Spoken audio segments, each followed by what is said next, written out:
On the air. So we're doing something special today. We're going to be checking out Rimworld, but with me over Skype, we've got CloudcraftGamez, who's a frequent contributor to our channel here, and he knows this game way better than I do. So I'll let him start talking about it. Yeah. So Rimworld is this game that's been in alpha since like summer of 2013, and if you've seen Prison Architect, there's a lot of similarities. It was even developed in a very similar way with a Kickstarter and then extended alpha period. So it's one of these games where it's technically still in alpha, but is well worth the price, just what you get right there. Yeah, this was actually one of the first, when I first joined Undead Labs, when we first started talking about State of Decay 2, and a lot of the stuff we wanted to do with that game, Rimworld was announced around that same time, and was actually just the concept behind what they were trying to build there was pretty influential on me as we were coming up with some of our early ideas. So, yeah, this is the kind of design I really love. Yeah, same here. Anyway, yeah, so the big difference between this and Prison Architect is where Prison Architect is kind of a blank slate where you make a system and what happens as a result mostly of your actions. Rimworld is more about you get a set of circumstances and people and you react to those and prepare for what's to come. So starting up a new game, there's a scenario system, and you can edit these scenarios. The standard one you generally do is Crash Landed. You can actually edit them? Wow. Yeah, I've only briefly looked at editing because it's wow. It just came out in this patch or this version. So many options. There are a lot of things you can do, but you need to understand it to do it. Yeah, but I'll save that for later. Just choose Crash Landed for now. So the other options here are Rich Explorer, where you're one person who has more technology than usual, and then Lost Tribe, where you have more people and a lot less technology. So it's interesting little options there. But yeah, and a little note on that, Lost Tribe, you'll actually have penalties to researching higher level technologies. It's trying to keep you down, basically. Yeah, the techs are all ordered by what age of technology they belong to, and if it's above your normal tech level, you get penalties. So when you're starting off, you have basically two different types of difficulty options. The AI storyteller here, basically there's a random event system that's a core part of the game, and this influences the general behavior of that. So Cassandra Classic is just kind of the well-made for the difficulty curve, standard progressions. Over time, everything gets harder for all of these. And we got Phoebe Chillax, who's just more of a relaxed, hey, build something game. We're not going to try to hurt you too bad, sort of. Yeah. Like it's just more. Is she just more about the frequency of events? Like it's normally baseline, build what you want. The frequency is reduced, as is generally how many bad events you get. Oh, gotcha. And then Randy Random is just whatever. Yeah, Randy Random, you could have 20 pirate raids back to back, or you could have like nothing forever. Who knows? So we're gonna pick Cassandra, and then probably Rough. That's usually where I play. Okay, great. Obviously permadeath mode, at least for the starting out. Permadeath mode. I generally play challenge. Yeah. Okay. So you'll play challenge, but not permadeath. Yeah. Gotcha. Yeah. Because I want that save in case the game does something random that's just kind of bullshit. Yeah. That makes a lot of sense. So since we're gonna probably jump ahead to one of my other games. I'll go ahead and start at your difficulty level and see what it looks like. So it used to be that you'd actually save these worlds after you made them, but it seems like in the newest patch, you make a new random world with every game. Oh. So you can do pretty big with this if you want to, huh? Although the size doesn't really matter since you're not really saving the world, which is a bit odd. So generate. All right. So this is the whole world, but you're not actually going to play on the whole world. You're going to pick one tiny bit of this world. Yes. Anybody who's played Dwarf Fortress will recognize this, because that's another game that's had a lot of influence on this one. Is there any way to eventually leave a tile and go to another tile, or basically is your entire game going to be on that tile?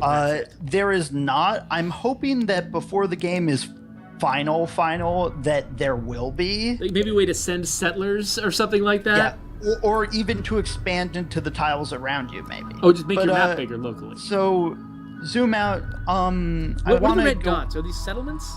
Those are settlements. So if I get really close to that and it turns out to be like a raider settlement or something, they're a pirate band, so will I be raided all the time by these guys if I'm right next to them? I'm actually not sure. I haven't done enough testing. So, actually, here's an interesting thing. You see the mode button? Yeah.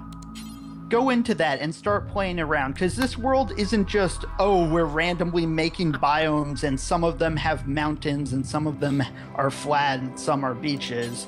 This is actually generating rainfall and heat and all that stuff and basing the biomes upon those things and elevation. Yes.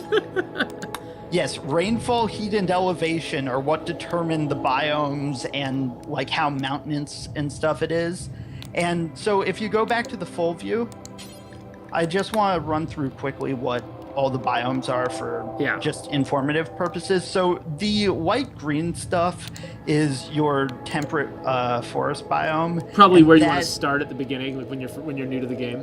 Yeah, it's by far the easiest one. You have plenty of trees for wood, you have plenty of growing plants, you have plenty of animals to hunt, and the climate is not severe. And if you pick one with hills or mountains on it, then you'll have plenty to mine. Also, there's not that much in the way of terrain that will slow you down or is unbuildable. Can I land in the middle of the water? No, you cannot.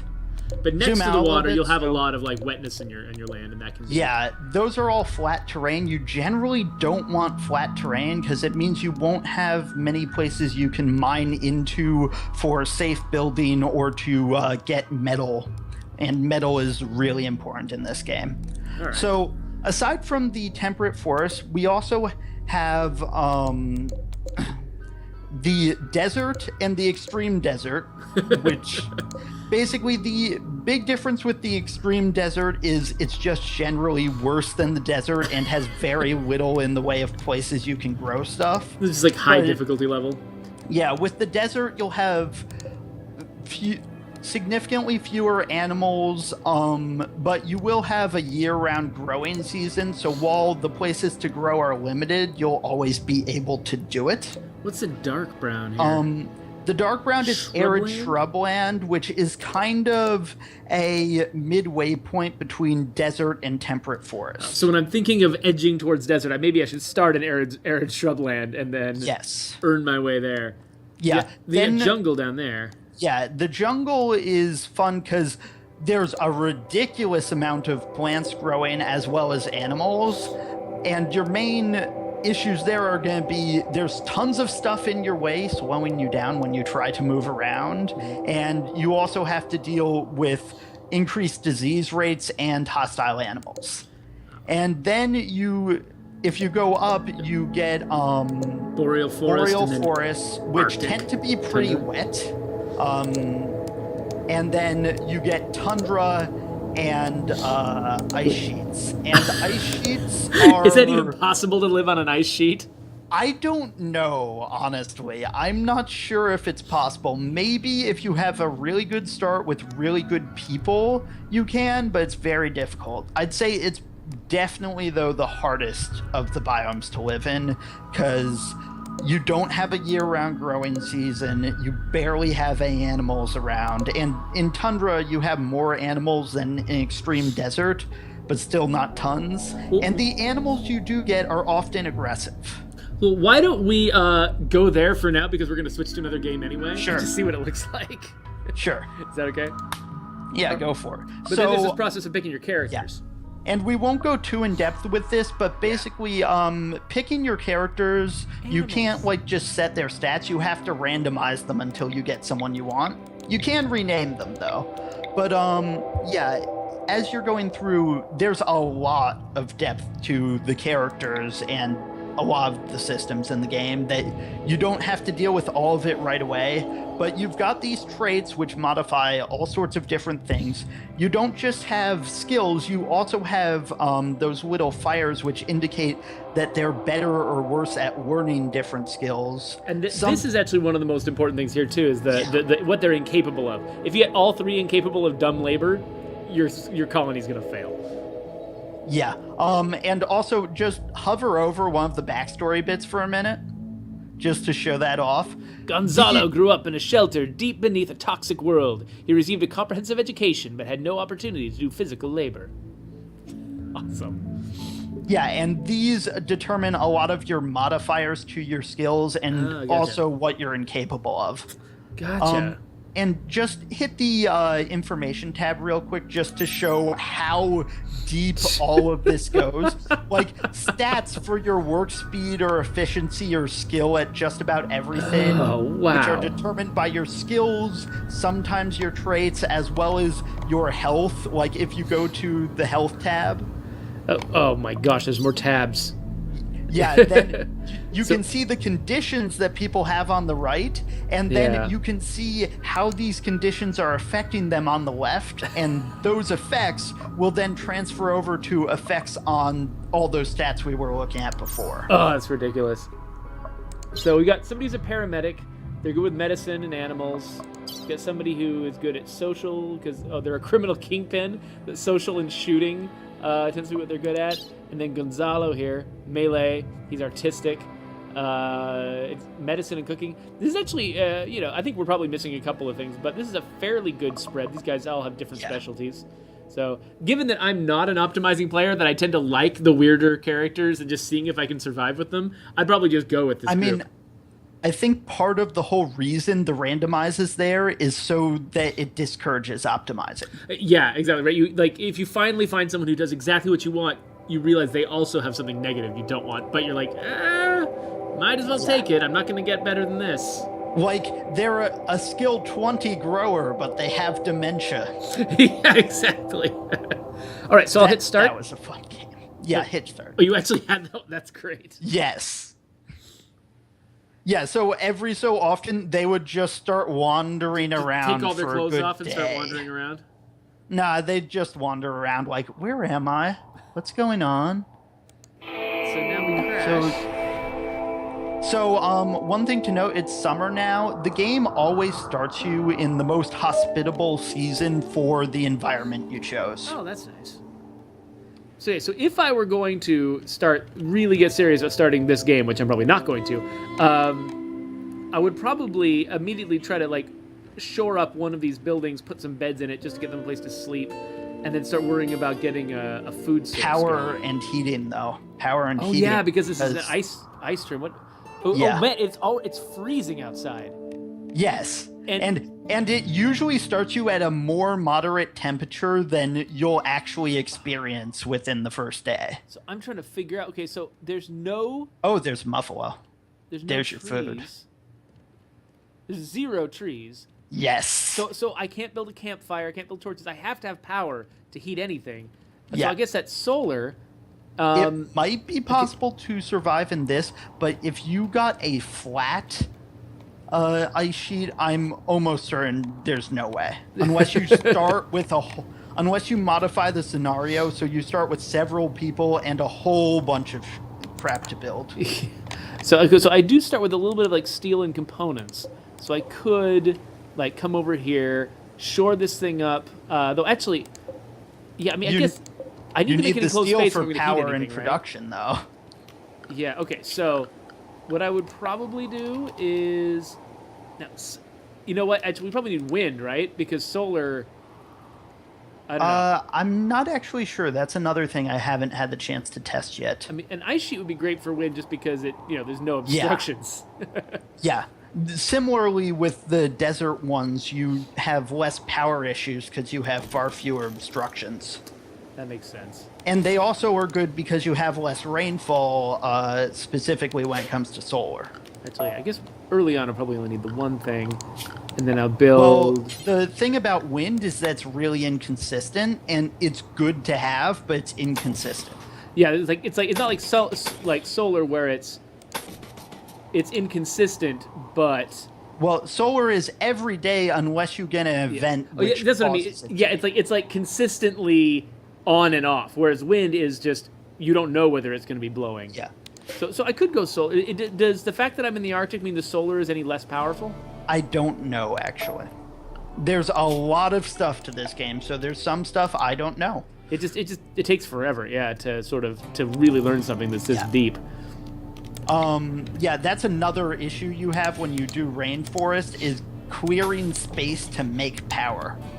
Oh yeah, totally. Yeah, like with rainforest, you probably want to do wood burning power for a lot longer than in other biomes. Yeah, which is kind of what I did in one of the ones of mine that you saw. And then yeah, so something else you'd want to do, of course, is make a stockpile area. And let's, yeah. Let's kind of just rush through this so that we can just show an example of how we'd want to start. So somebody who's starting a brand new game can just look at this. Okay, so usually one of the first things I do is try to make a cold storage area so my food lasts longer, but I don't need to worry about that here in the Arctic, right? Nope. I mean, it's just going to happen by itself. You may want to build walls around your storage area so animals can't get to it. That's true. But are there even animals in this world? I don't know. If you zoom out and go down, there's some muffalo. There's a kind of animal called a muffalo. You haven't noticed? I've never seen a muffalo. Oh, that's what they're called. Oh, I've seen these guys. I didn't know they were called muffalo. That's bizarre. Okay, I'm definitely gonna need this food though. Yeah. All right. So, yeah, typically the first thing you want to do is figure out where you're living and make a stockpile and have your guys... Just take all the stuff over there? Yeah. And then you want to build shelter, make beds, and then get started on power and food production. It's already... So it starts snowing right after I get here. Of course. Yes, and snow, of course, is nice and fun because it slows movement to a crawl. I love that they're barfing from from being in their sleep tubes. Yeah. Just there's so many little touches like that in this game. Where it's like, they were gonna make food poisoning anyway, and so they're like, okay, well, we've got a barfing behavior. That's great. What else can make them barf? And just start throwing stuff in. Like I feel like every single thing this game lets. That makes available, they take full advantage of. Hit one of the muffalo or one of your items and just look at the info tab for it. Just to show off. These are, those are all the stats just for one of the So if I want to feed one of these guys in my base, I know what I can feed them. Yep.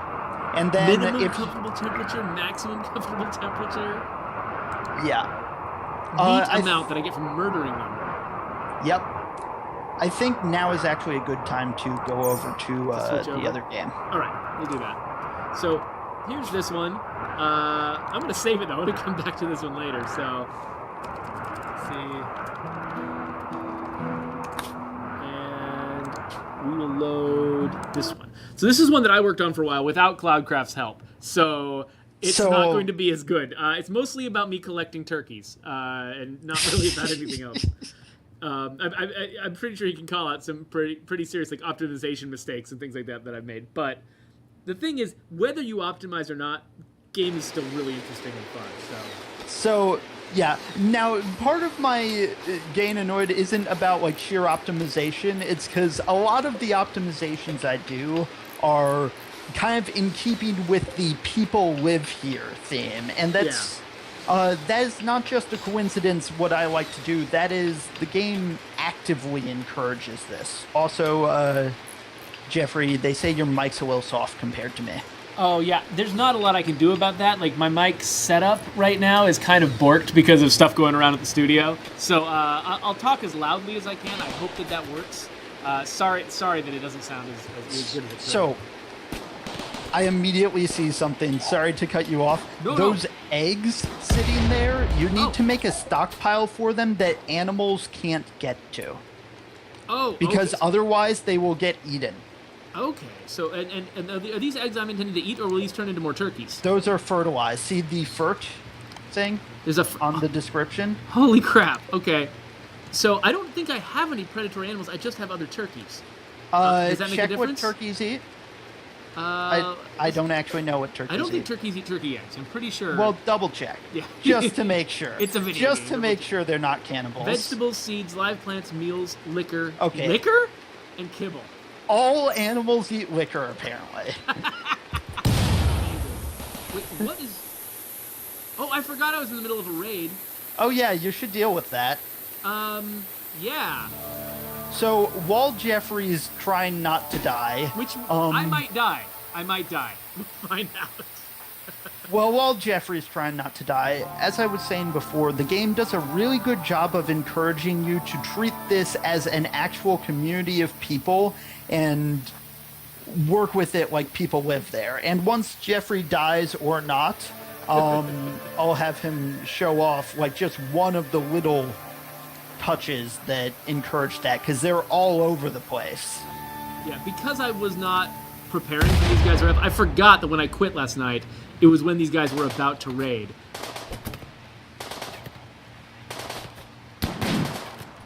So we might be in trouble. So here's a sniper down here. What the hell are they doing? They're sappers. I think they're trying to tunnel through something. Oh, they're sappers. But they're tunneling through something that will give them less access to my base. So I don't know what their deal is. Apparently the sapper AI needs a little adjustment. I would have that knife crap. guy They're run throwing up and grenades at start me hitting from the close. grenade guys so that they can't keep grenading you. Yeah, I think that's a good plan too. I would also start dodging. And So the Emily's in sniper trouble. rifle and hunting rifle probably should just get out of there. Oh, and now you have a guy down. Yes, I have a guy. So and I didn't have a hunting rifle. It was only the sniper rifle. I'm gonna back the sniper rifle up and Oh, that's a shotgun. Yeah, that was a shotgun. Yeah, that you don't want walls, like you don't want sandbags and then walls like directly behind them necessarily because of the whole explosives thing. Okay, nobody's quite dead yet.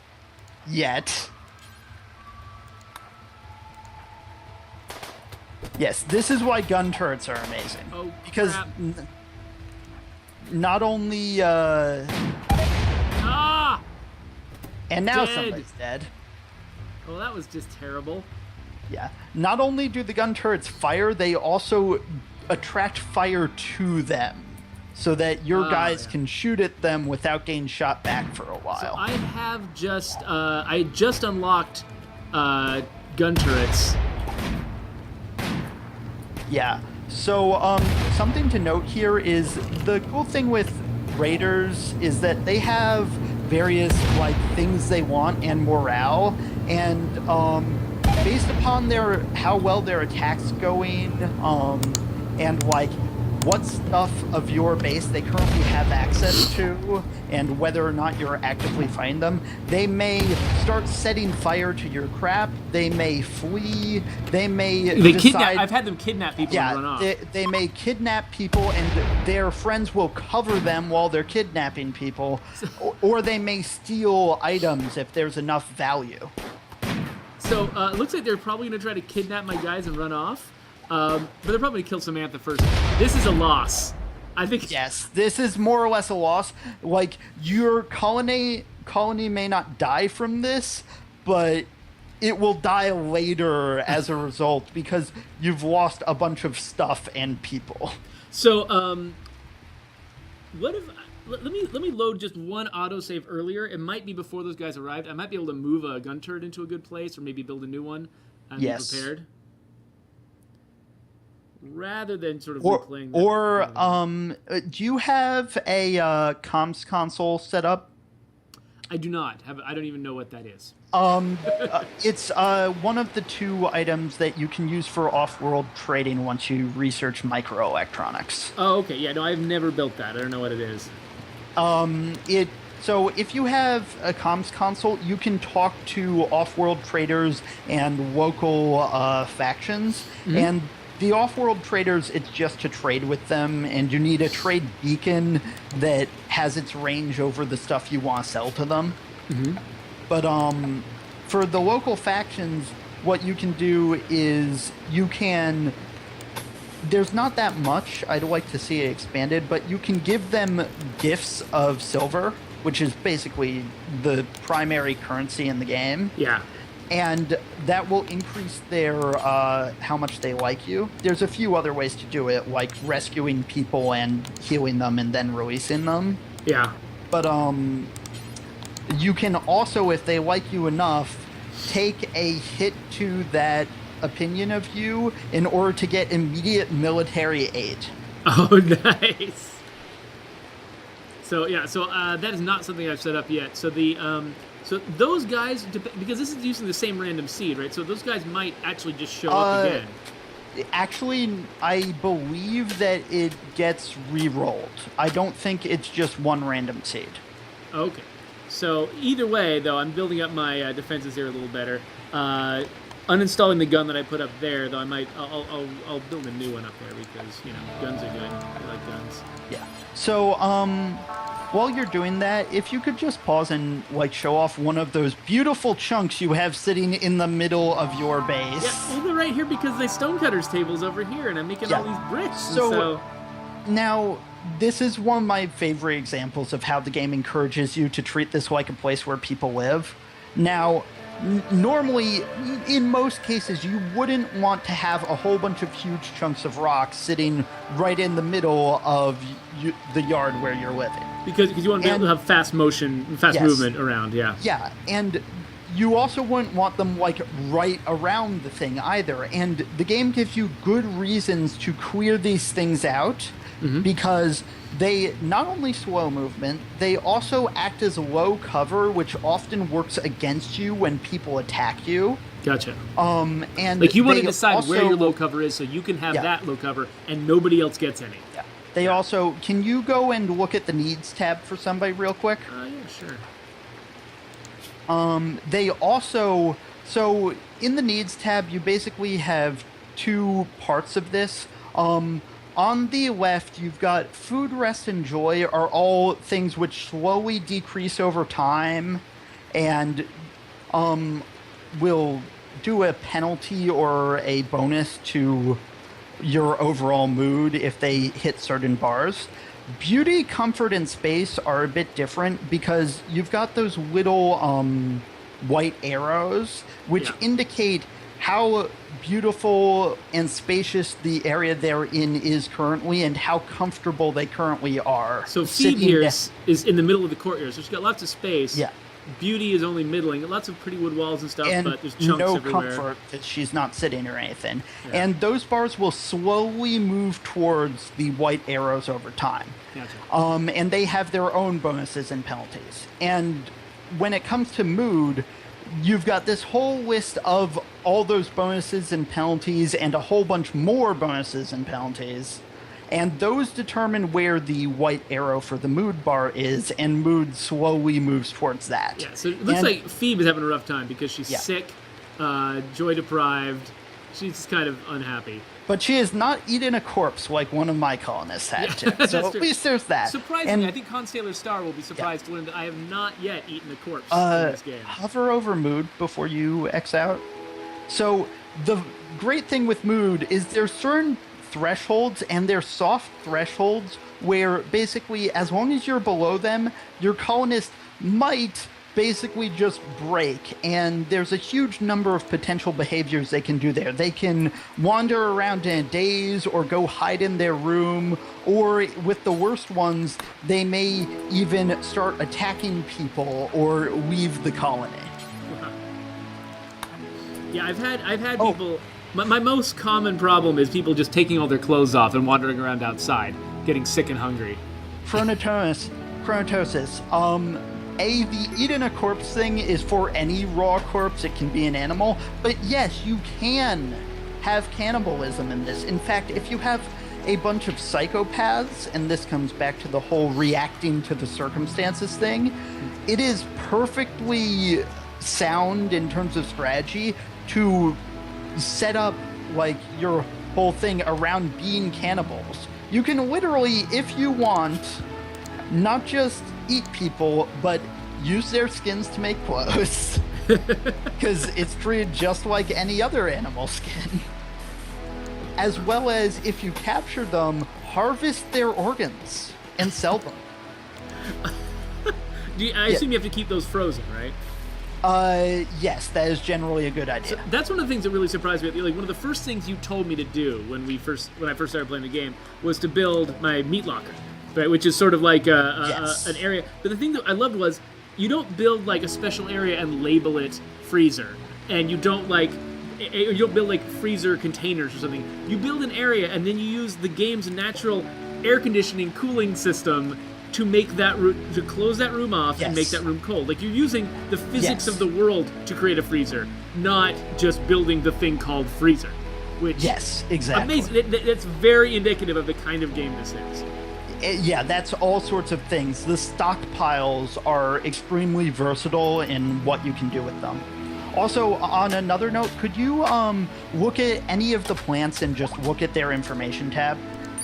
Might want to slow things down so that they don't attack you. So if you look, when it comes to plants, materials, different articles of clothing, and a few different other things, every single, many of them can serve the same purpose, but they all have different advantages or disadvantages to that. Like, some plants will grow much faster. Did we lose you, Cloudcraft? Or worse when eaten raw and will keep for longer or shorter times, and they have different sensitivities to how fertile the soil you plant them is. Potatoes are really great in the desert because they have one of the best they're not very sensitive to the type of soil they're planted in. Yeah, the fertility requirement is only 50%, whereas rice is. Oh, this one looks like it. Yeah. Look at the ones I've built. I've made a lot of them require. Yeah. Whereas 50%. If you have a lot of fertile soil, potatoes are actually one of the worst things that you can be growing. Oh wait, okay, so here we go. Yeah, soil fertility sensitivity is 60% for rice. I was looking at the wrong stat. Yeah. 100%. So rice. Yeah. Okay, so rice really cares. Strawberries don't care as much. And potatoes care the least. Yeah, so does cotton. Cotton doesn't give a crap. So anyway, so we've been upgrading our defenses here, and it looks like I don't remember how much time passed before. Well, you may not get the same event. Yeah, so I would slow things down just so they can see what's going on, because I also want to show off another material.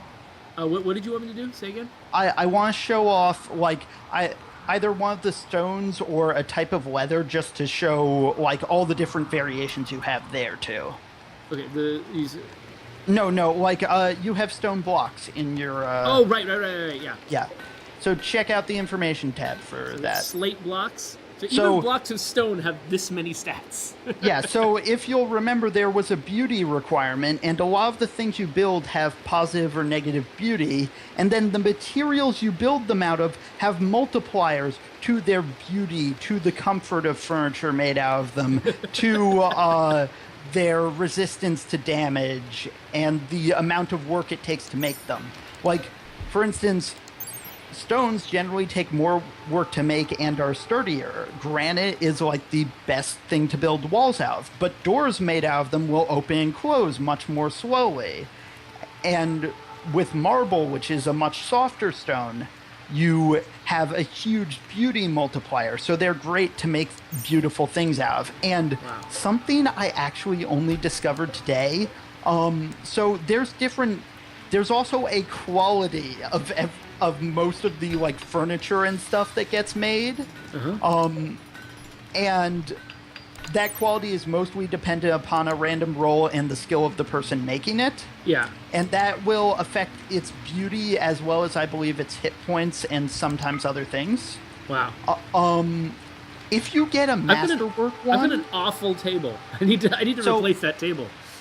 So in Dwarf Fortress, all of the different items that get made by your dwarves have little descriptions of art on them that depict stuff.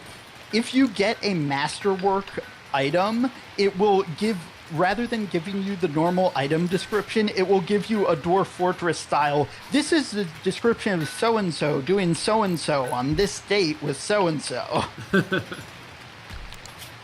Which is really cool. And the multipliers for like well-made stuff are exponential. So you can get things that have several hundred beauty and just greatly increase the overall beauty of a room. And just optimizing the like beauty and space and comfort of your people as they go about doing their daily tasks generally helps. Yeah, like I said, the random event changes. Well, okay, so this herd of ibexes is now insane. Hopefully they won't come up where I am. But, they're going to come up where you are. That's what they do. Oh. They are making a beeline for your area. So I would get your soldiers out there and make sure that your turrets are online. Yeah, and my traps are up, so that'll be good. At least that's good. Take some damage there. And so, yeah, here's my turrets. I would get 1 or 2 soldiers out there just in case. Yeah, no, I assume the turrets probably won't be enough, so... They may be. We're going to get everybody ready. So, also, this patch, by the way, I told you turrets explode. Apparently, they stopped exploding in this patch. Oh, okay. It's good, right? Okay, so she's my sniper. Get her over there. Also, when I talked about optimizing beauty and stuff, all of, like... Want to just show off the beauty overlay real quick, just to... Yeah, sure. So, as I move my mouse around, you can see little numbers indicating the beauty of areas. And the beauty that a person will experience when standing in a specific spot is that average number that's by his cursor. And you'll notice that room, it normally wouldn't have bad beauty, but because it's dirty and nobody's cleaned it, it's got a negative on there. That makes sense, yeah. Like a lot of defensive stuff, power stuff, like that kind of industrial utility type stuff has negative beauty modifiers. Oh, gotcha. So, yeah, all right, that makes sense. Also, since beauty is an average of all the squares within a space, a more spacious area is harder to keep more beautiful. Oh, that makes sense. Yeah. Oop, I just moved somebody. Go. That's my PDW. So, okay, I'll turn that off. Another thing to note, by the way, real quick before we let this fight get on, it's a foggy rain right now. That's the weather. And because of that,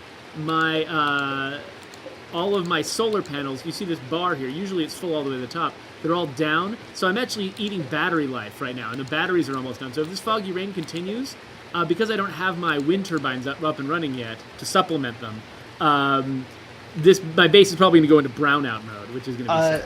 Dunedin, they might...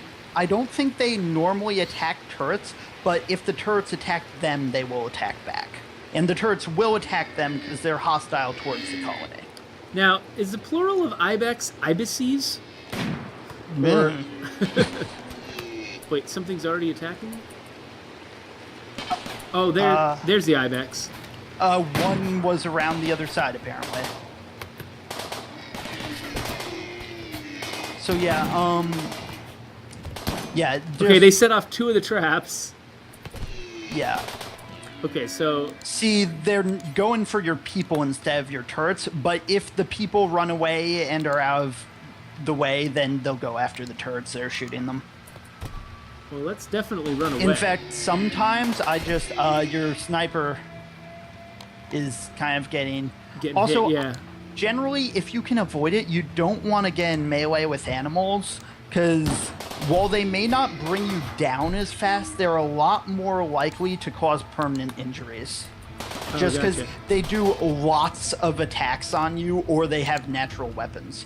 Like, you'd think a squirrel wouldn't be that bad, but then somebody loses an eye. I didn't adjust my soldiers. One of them was shooting the other in the back. Yeah, you gotta be careful with that. They're like, the AI is pretty good at like pathfinding and such, but there's a reason that the game has you micromanaging your people when it comes to combat. Yeah, my turkey is defending me, which I think is really cool. Yeah. Yeah, is it trained for obedience, or is it just that it got... Yeah, If they're trained for obedience, they'll defend. I think I lost. Ibex down. I don't think you've lost anybody, but you have had quite a few injuries. I think I've lost a turkey's turkey. dead. Is what I was mourning. Yeah, so now you probably want to unrecruit everybody. All right. And then you want to rescue your guy. Looks like they're doing that automatically. Yeah, and then I usually just set all the living animals to be hunted so that people will go execute them, and then they'll take get their skinned and stuff. Yeah. So yeah, I love that. Like, you know, when something gets shot down, it collapses and is, is out of the. Look like, at their in health shock. tab. Look at the health tab. Just look at all the detail in there. So these are all the injuries that it took. And then if you hover over the blood, it'll show you how much they're bleeding from that. Yeah. So we're gonna honor this turkey by eating it. Yeah. Also, pregnant is a health condition that will, like, among other things, slow people down, or animals. This colonist needs treatment, and nobody's treating this colonist. Hey, because this colonist is like, I'm gonna treat you guys first. Yep. Gotta be careful with that. Oh, show the work tab. Show how priorities can be managed. Oh, yeah. So I haven't switched into auto priorities yet. There is, of all the different tasks people can do, there's a hierarchy between them that will determine what they do first. And it's partially based on needs as well as in the stockpiles, how high the priority for that stockpile is set and what goes in it. But you can manually go in and change that so that if you click on these things, everything that's a lower number will get done before things that are a higher number. And you can also tell people not to do things. So my only healthy person is the one who's not qualified to be a doctor. So no matter what, I'm going to have a doctor up serving other people. Yeah. Generally speaking, what I do is I set up so the be a patient task is always lower than be a doctor so for doctors the doctors. Do all their doctoring first before they... And then they'll go like, oh God, please heal me now. That makes sense. Oh, you've got a really good researcher there. Oh, yeah. Yeah, I try to eventually... Yeah. What's really great is when you find somebody who's already got like above 15 in a skill. Yeah. The skills go from 0 to 20. So here's my brownout that we predicted here. Once these guys have recovered from the Ibex attack, which was amazing, by the way. Yes. I'm big into collecting large groups of animals in this game, so having my enemies also be large groups of animals, it feels almost like a superhero nemesis. Yeah, and there are several advantages to that. If you start breeding them, you can... I think right now chickens are actually the only ones that you can get unfertilized eggs from. Oh, okay. Turkeys maybe, but I don't know for sure. But a lot of animals have secondary products which aren't that great in most cases, but can be useful, except maybe for like the ones that have wool. But like cows. Yeah. How does wool work, by the way? Because I've gotten like alpacas before, but I didn't see a way to shear them. I actually don't know if that's implemented yet or not. You may just have to slaughter them. You just slaughter the ones I don't need, and so the sun is coming up again. So now we're in brownout mode as like. Okay, good. Eventually, the sun will get up high enough that these bars will fill, and it can actually supply my entire base of power, and have enough to go into the batteries. And you can click on it and see how much it's charging and how much is stored on that line. Of course, you can. Yes. And, go on. So, what else is there that you that we want to learn about this game? Let me check my notes. Oh yeah, so just a little note on things that are recent developments and thus could probably use some more work. In other words, I really want to see them have some more work. Actually animal handling and like training animals is pretty new. It's like 2 patches ago. And the patches for this game, they come out very slowly, but they come out with huge chunks of content.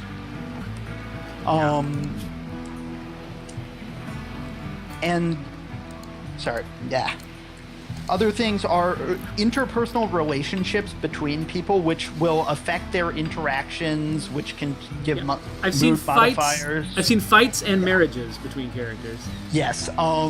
And like lovers will want to sleep in a double bed together. Yeah, I had to set that. Like I had some lovers that were pissed off for a long time because I wouldn't let them do that. Whereas people also, they don't like having their sleep interrupted by people going in and out or sharing their bedroom.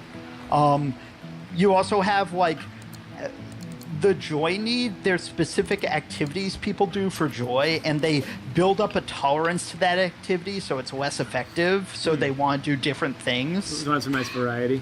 And they'll intentionally go to certain areas to quote relax socially and talk to each other. And that's one of their joy things. So, like, something, if you compared to Prison Architect has a lot more needs, but they're all pretty one-dimensional and only have one or two ways to fulfill them. Yeah. Whereas this one has a smaller number of needs, but the systems for those needs and the systems around fulfilling those needs have a lot more depth to them. Oh, crap. Oh. Somebody went berserk. Slow down the game. Slow down the game. Reason a very ugly environment? Yeah. Wait, Lumi Hunt. Oh! It's my prisoner. So. The prisoner's really unhappy in this horrible cell. Yeah, hit the play button rather than the, like, fast forward. And recruits draft somebody and then have them arrest the person. They might resist, though, so probably have it be your melee guy. Okay, so here's, I think it was feed so my melee. Prisoners are also fun because aside from harvesting their organs, so melee attack is the only option I have here. You probably need to disable them and then you can arrest them. Okay, yeah. So that's another thing is you do need to keep the prisoners at least somewhat happy. Okay, yeah, I've just kind of been almost comically keeping them in terrible conditions. That or put a turret installed right outside the prison. Which there was going to be one. I haven't finished it yet. Yes. But ideally keep them happy so you don't have to injure them and then tend to them. Yeah. But yeah, prisoners, you can recruit prisoners, and there's a social skill in the game. Until this patch, what would happen is you have, for your prisoners, options of, you can also say, like, does this person get medication? But also you have options of, do we chat with this person? Do we try to recruit this person? Do we execute this person? Oh, they got out. Yeah, but you've got a guy with a knife and actual equipment who's, I presume, has good melee skills, so he should be fine. Bruises from human fists are like some of the least bad injuries in the game. All right, so now I can... I can't actually do any of the things. Draft him again. No, it just makes him move. Are you right-clicking? I am right-clicking. Oh, that's weird. So I think somebody has to be like a warden or a hauler or something like that. Yeah, right-click him. See if you can. But yeah, it used to be that the wardens talking to them would gradually give them a mood boost, and the higher their mood, the more likely they'd be recruited. Now what I think it is the chat increases the relationship between the warden and the prisoner, and their likelihood of being recruited is based on social skill, their mood, and their relationship. Gotcha. Also, you get things like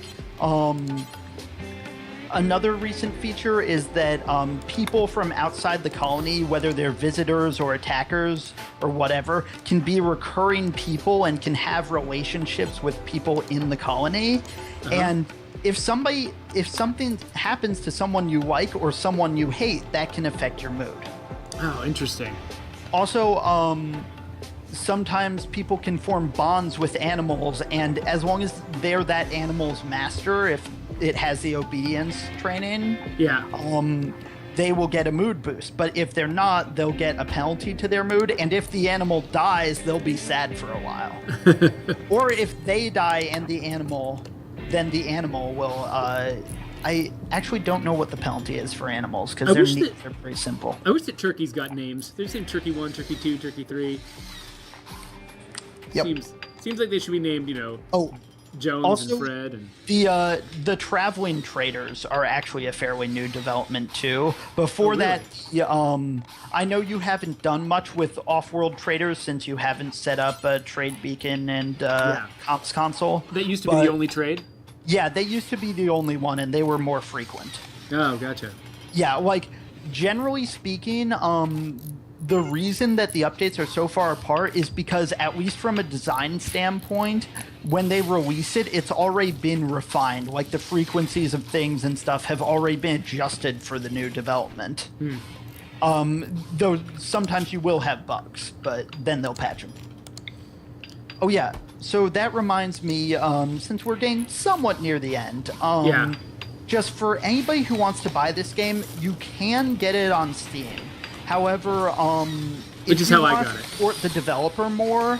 If you go to ludion.com, and I'll have Geoffrey put a link in the description of the YouTube video. Yeah. You can buy the game straight from them, and then you can get a Steam key from that. And then the developer gets all of the money from that purchase. Oh, wow. That's cool. I mean, and this is one thing, like, I suspect that they're planning on continuing to maintain and improve this game for a long period of time. Yes. It's still in alpha. It's just on Steam now. So what is Feed doing? Yeah, but like I said at the beginning, this game, when I bought it, which was, I think, early 2014, at that time, it was worth the price without any additional development. And so you're not just buying like a promise of a good game here, you're buying a good game with a promise of it becoming a better game. Yeah. So like I avoided buying it at first just because I knew, in the past, like with Prison Architect, I played it when it was brand new. Yeah. And not brand new, but it was newish, and got through it and enjoyed it, but then stopped playing it, and then so many features have been added since Mental then. break. You need to deal with your prisoner's mood. I think I might need to build a bigger prison, possibly with chairs and maybe a table. Yeah, I think what I might need to do is shoot this prisoner in the head and then do better next time. And that'll give everybody a mood penalty, too, for a little while. Yep, because an innocent prisoner died. Well, actually, no. If they're trying to break out, you may not get a mood penalty. I'm not sure, because it says innocent prisoner. Yeah, it's weird. How could there be an innocent prisoner? I mean, is it like if I captured somebody You can arrest people who have done nothing wrong and then I guess that's true. Recruit them or enslave them, like whether they're visitors or even your own guys. In fact, there's I don't remember how exactly it works, but with certain things like mental breaks and like dementia, you can arrest your own guys and then release them once they're over it, and they'll go back to being a productive person. Oh, interesting. You can set the door to be held open so it doesn't get destroyed. Too late. It's already... Right. Well, I that's have done. sometimes intentionally let people bleed out because I didn't want to deal with the effort of both healing them up and feeding them when they weren't actually that valuable a person. Yeah, so here's what I should probably do. This is now a prison. Yeah. So something that I want to see actually is I want to see a system around visitors where you can interact with visitors similar to how you interact with prisoners. It's just they're not actually prisoners, where you can set an area for them and then they'll use that area and maybe even use facilities in that area. Yeah. And then maybe if somebody got injured and then leaves healthy because you healed them up, that will give a bonus to your relationship with that faction. But I want to see a small bonus to just based on their mood when they leave. Yeah, that makes sense. Okay, so hopefully they'll be happier in that room and kind of safely insulated from the rest of the base. Dunedin says that I should put a Starbucks in there. I don't think they've got coffee simulated yet in this game. Oh yeah. So So I can imagine them adding that.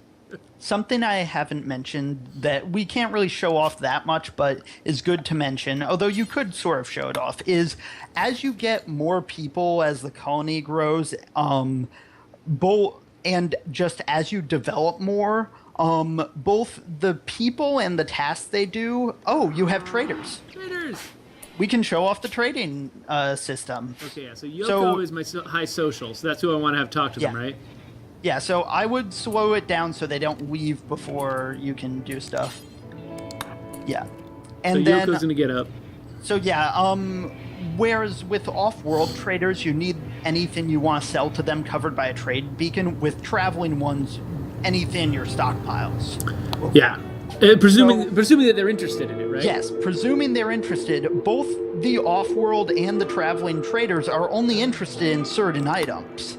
So my prices are going to be worse because Yoko is not healthy. Yeah. So will the prices change if I get a different person? Wait, are they worse because she's not healthy? That's what the pop-up said. There's probably like a penalty to her consciousness or something that's affecting that. Huh. But it may not. If you check her information tab with all her stats and then compare her social talking. Efficiency 0. So look at the her information. Her jaw is tab. shattered. Yeah, you're gonna need to do an operation on her to install a denture, or she won't be able to like talk or eat. Wow. Yeah, and whereas with like just healing wounds, like a novice can still heal them, albeit not as well. When it comes to operations, you need a good medic because otherwise the operation can go horribly wrong. I have, like, in the worst case, they can lose limbs.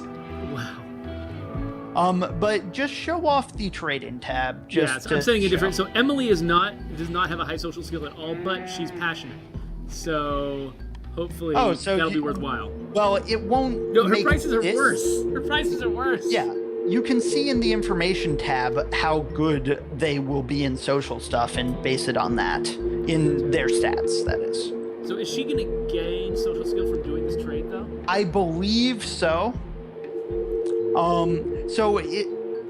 For people who are watching, green numbers mean cheap, red numbers mean expensive. So I'm selling things cheap. Yeah. I'm getting things for average or expensive prices. Yeah, you can often get things for cheap, especially with the off-world traders, because those are all specialty traders. Psychic Animal Pulsar?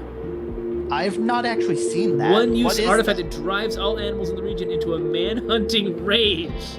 That sounds useful if you have, like, pirates laying siege. Oh, that does sound amazing.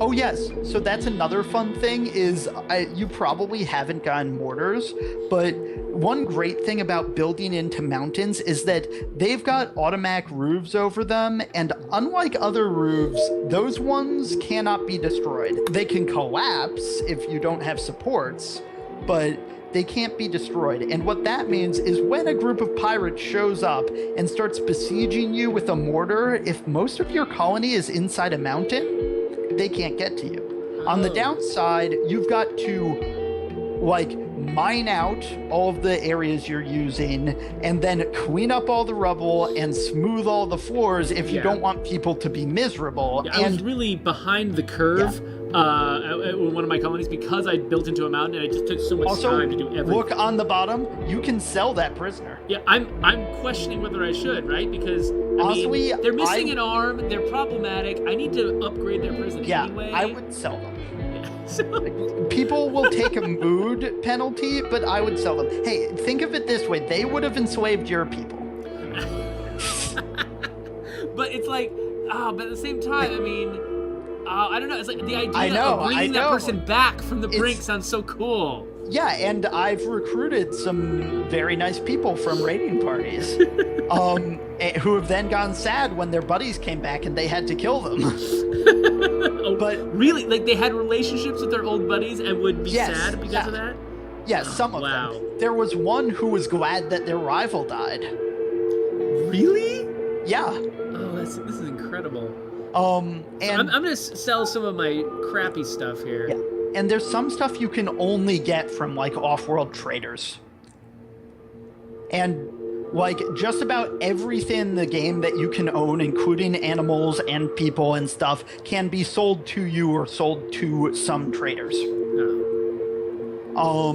And like you can get bionic replacements for limbs and stuff, which will perform better than the original limb. So sometimes, even if somebody's mostly useless because they lost something, you don't necessarily want to get rid of them, because you might be able to give them a bionic replacement that works even better.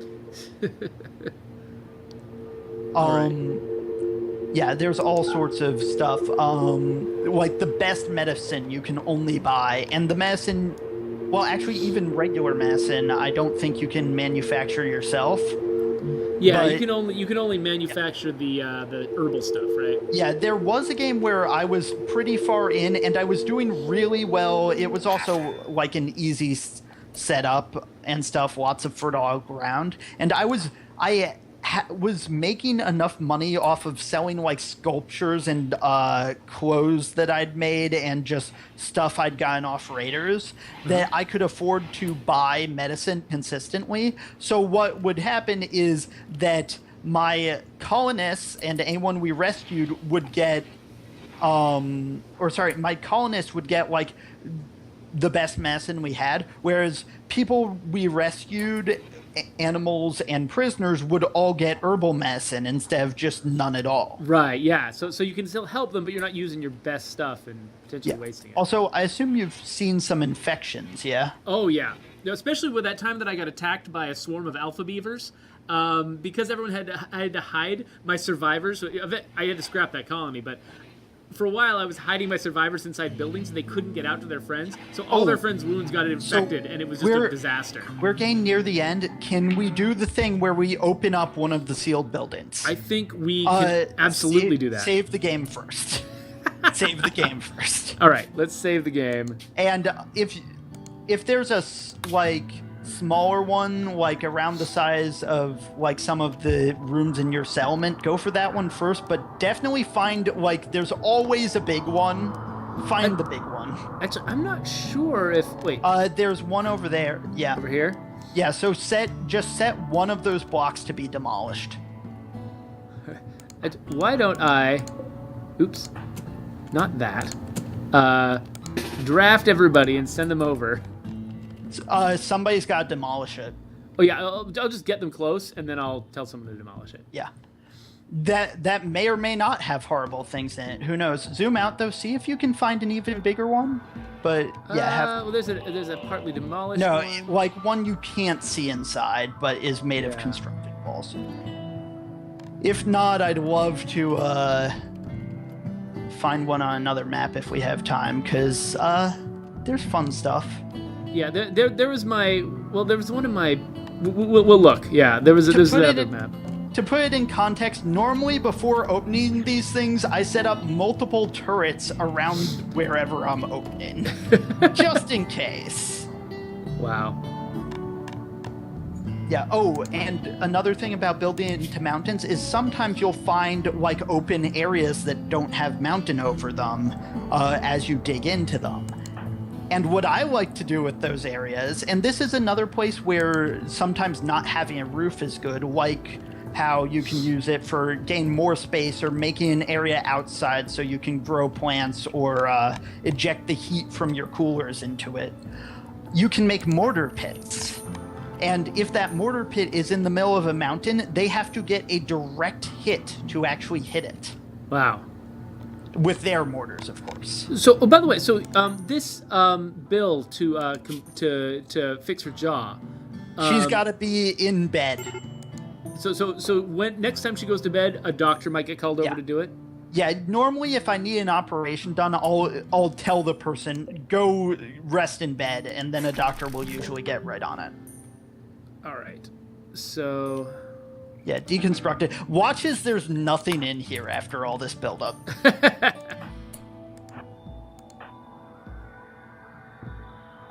Just run it. You saved, right? So. Yeah, I saved. I'm trying to gather around. Yeah.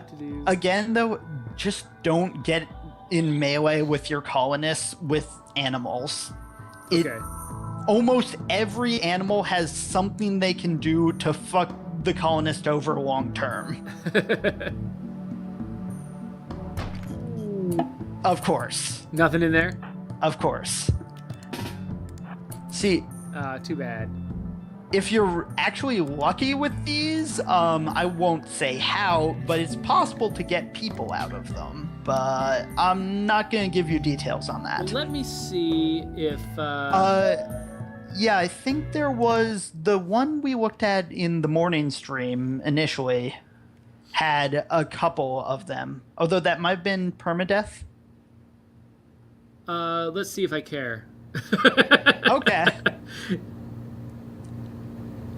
Because the other thing I was just going to talk about was not only so as you progress and get more people, your colonists tend to get more. You want to specialize them more in what they're doing to increase efficiency and stuff. Like eventually, I'll have 1 or 2 people each. Yeah, there was a big one down on the lower. So now I'm feeling now I got to decide, because I set this into permadeath. Do I want to risk this entire thing?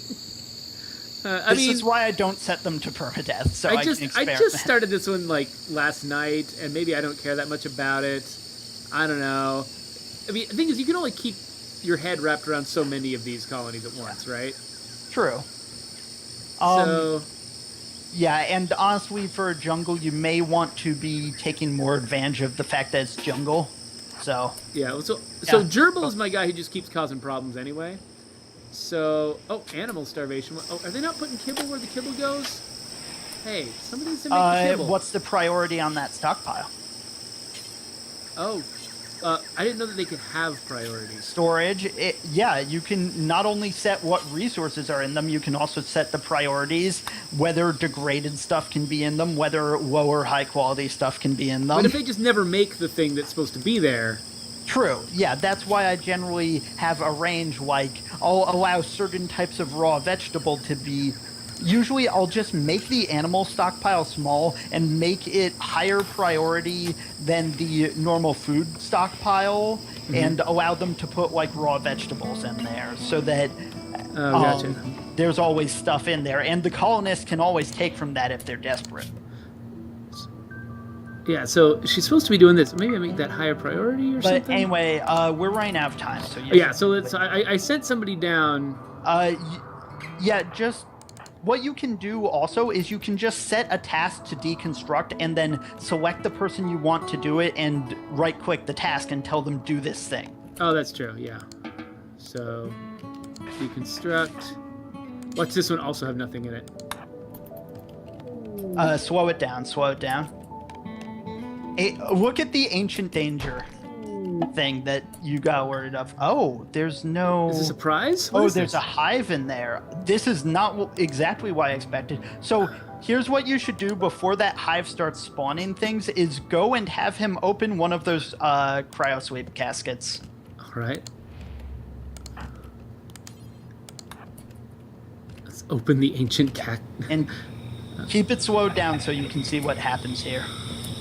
What is that? Stop! Oh, he's not going to get to opening it, probably. Yeah, that's what a hive spawns. I didn't expect it to spawn one of those right off the bat. Come on, open it. There we go. So now you'll notice a bunch of people. Actually, more than I expected. Not all caskets necessarily have people in them, but when you break them open, some of those people are sometimes hostile and sometimes have really good gear on them. So would I be attacking this hive? Is that what I need to do to prevent these things from spawning? Yeah. See, there's other bad things that can be in here. It varies. I love this, though. I love that you had no idea what it was going to be. It could have been so many things, right? And that hive, though, I believe that is like the worst version of a random thing that can happen that makes mountains less impregnable. Where you can actually get an insect hive that spawns in there and can be a really big problem. Because they can even dig. Psychic animal pulsar. Psychic insanity lance. I don't even know what that does. Things. A one-use target effect that drives any character to berserk state at any distance, even through walls. Wow. So this guy's dead, I imagine. Probably. And Lily there, is she hostile? What is she? What's she doing? Oh, I have no idea. She seems nice. Oh, so Maybe she's just gonna leave. Yeah, or you could arrest her and try to get her on your side. Oh, interesting. And apparently people who walk off map can come back later as a bunch of different things. But, okay, finally, just need to say this. So not only will you sometimes, as your colony grows, specialize people's roles to make things as efficient as possible, what you'll also start wanting to do is not just make everything more open and beautiful and easier to move around, but also start specializing your stockpiles and your production areas. So you get stockpiles where you put stone chunks, and near those is your stone brick making bench, and then that puts the stone bricks into a stockpile that's near where your sculpting bench is, so you can easily take the marble bricks and start sculpting with them. And similarly with food, like actually to save materials and power sometimes, I've made it so that I have separate storages, a like freezer for meat, and then just a refrigerator for meals and for plant products. I've done a similar thing before, but of course I like the idea of I haven't been doing that of having your producers transport whatever they're doing to the next stage after they're done producing. It's a good idea. And if you do it well, it will take a bit more setup and a bit more thought, but it will make things more efficient, and it also makes it feel more like a real colony. Well, you're right that we're out of time. So thank you so much for giving me a tour of this game. This is for anyone who joined us late. This is Rimworld, probably one of the most engrossing games that I have picked up in recent months, even years. I kind of want to do nothing but play this game all the time. And so I don't know how easily it comes across, because a lot of this game depends on you sort of understanding, like just glancing at it might not always communicate what's interesting about it. A lot of it comes with, you looking at things, you learning what they are, and then sort of depending on your own memory, your own knowledge of what you've created to stay invested in it. But man, do I get really invested in what I'm building here? This feels really good. It's designed entirely based on iterative, interlocking, simple systems that create a huge amount of depth and complexity and can be understood intuitively after you get into it initially. Well, anyway, thank you so much for your expertise, and I'll get this up on YouTube. And anyone who checks this out, I definitely can say this game is well worth the money that I put into it. But I expect to be playing this for a very long time. So yeah, and hopefully we can do another of these. Yeah, absolutely. I'd love to keep coming back. So this is we've been talking to CloudcraftGamez in the background. I'll link to his Twitter in the doobly-doo, and thank you so much. Doobly-doo. Yeah, sorry, I watch the I get the reference. The Vlog Brothers all the time. So anyway, I'll see you guys later.